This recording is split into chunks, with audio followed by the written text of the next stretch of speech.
Welcome back to the Heart and Home channel, everybody, where this week we're going to be trying to finish up the blocking on the end bay over there and filling in the last of the purlins here, and then completing some of the framing on this end bay over here as well. So we will see how far we get.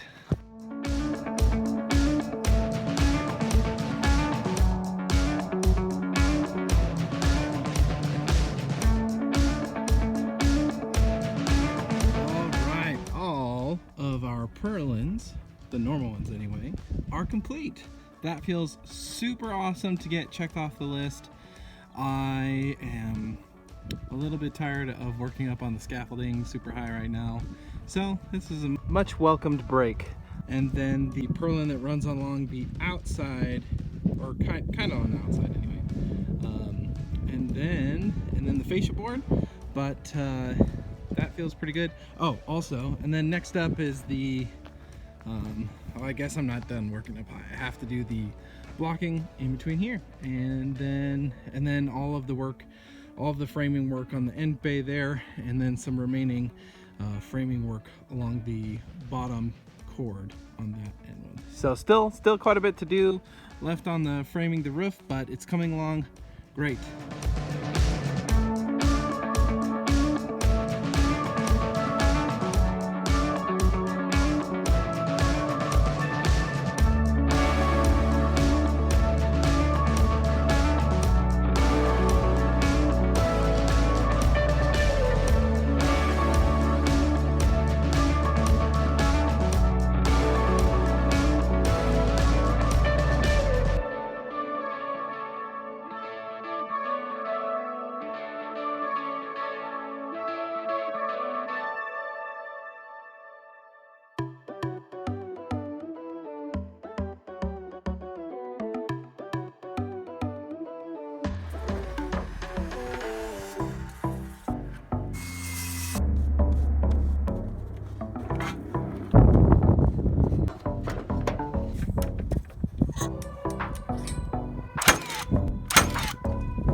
I had a little bit of trouble with the top blocking last time, so this time I'm gonna try something a little different. I'm gonna screw these down into one of my cutoffs here, and then get my first few nails in like that, and I think that should help keep things steady so I don't mess everything up like I did last time, but we'll see. Oh geez, come on. Okay, attempt number 2. Pretty good this one.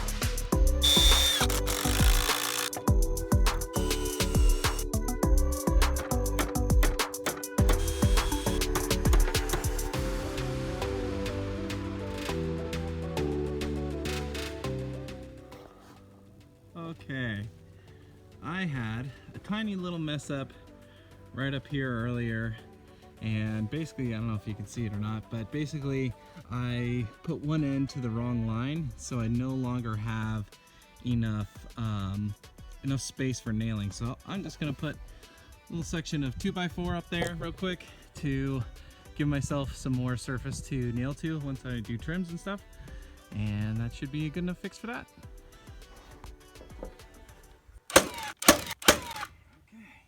Sweet, now that we've got this side done here, or equal to the other side, that means we finally get to do some new stuff.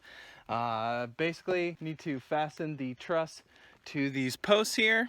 Then once I've done that, then I'm going to go through and add the bracing, or the nailing 2x4 to the bottom cord on both sides. And then from there, I think that's where I get to load up a bunch of wood and then start working on the outside purlin. So that's really exciting. And then after that, it's fascia. So that's making really good headway. Excited.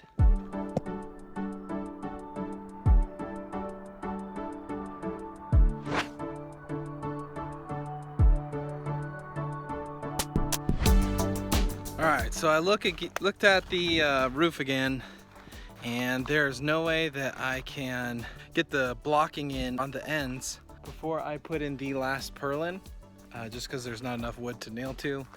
So I picked up all my lumber, and now I was going to take that home, but as you can see, there is no way 14-foot lumber is gonna fit on my little rack there. So I would really rather do this with a table saw, but since that's not really an option, I'm just gonna use my rear handle saw, and well, I'm gonna give that a shot first, and we'll see if that works out or not.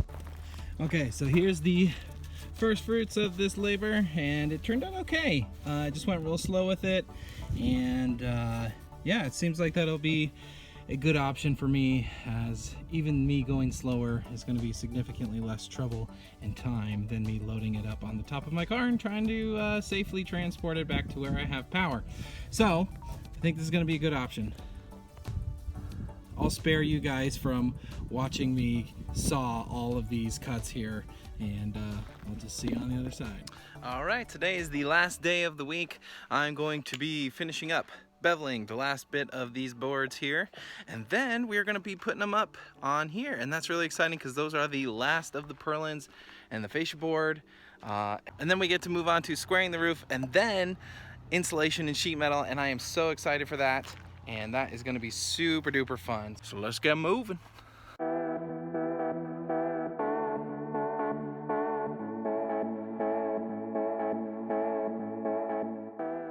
For those of you working on a site without any power, I highly recommend considering getting one of these rear handle saws. They are super great for applications like ripping boards and stuff like that when you don't need like super accurate trim quality cuts. This thing handled beveling my boards with ease, and I didn't have to buy an entire table saw, a battery powered table saw just for this. So highly recommend that you consider getting one of those in your arsenal.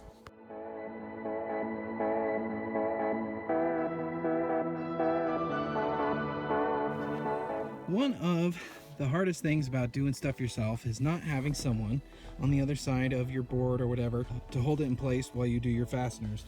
Now, there's a lot of easy ways for you to solve for that, like for instance making a little bit of a little jig here for holding these fly rafters in place while I fasten the other side. It's kind of a shame to use up somebody's time just to hold stuff when you can do some of this stuff yourself, and allowing your spouse or whoever it is that would be helping you to go and earn income or spend time with their family or whatever. So yeah, take a little bit of time, make yourself some cool jigs, and they'll help out a ton.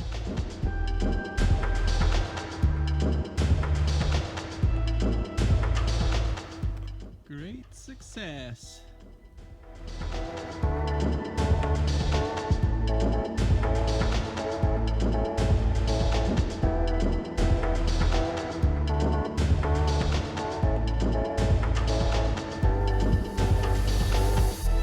Check another week off the calendar. Got a lot of good work done this week. Got those blocks in, purlins finished, starting on some of the exterior overhang purlins now. It's just cool to see some of the details taking shape.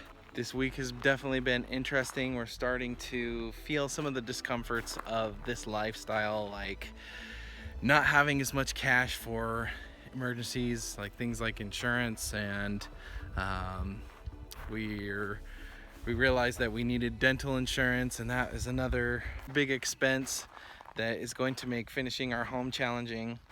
But you know, you got to take care of those things. So yeah, it's not as easy as it once was. Like when I had a job, you know, all that, we had good insurance at my last job, and it was easy just to know everything was taken care of. But you know, I wouldn't trade that. I would not trade this life for easy insurance, that's for sure. But that's it for this week, guys. Thank you again for watching. If you found this video entertaining or useful, please hit that thumbs up button. It helps us a great deal. And if you're into home building, DIY, light homesteading, or the debt-free lifestyle, please consider hitting that subscribe button and the little bell for notifications when we post videos in the future. I hope you guys have a great week, and I'll see you next time.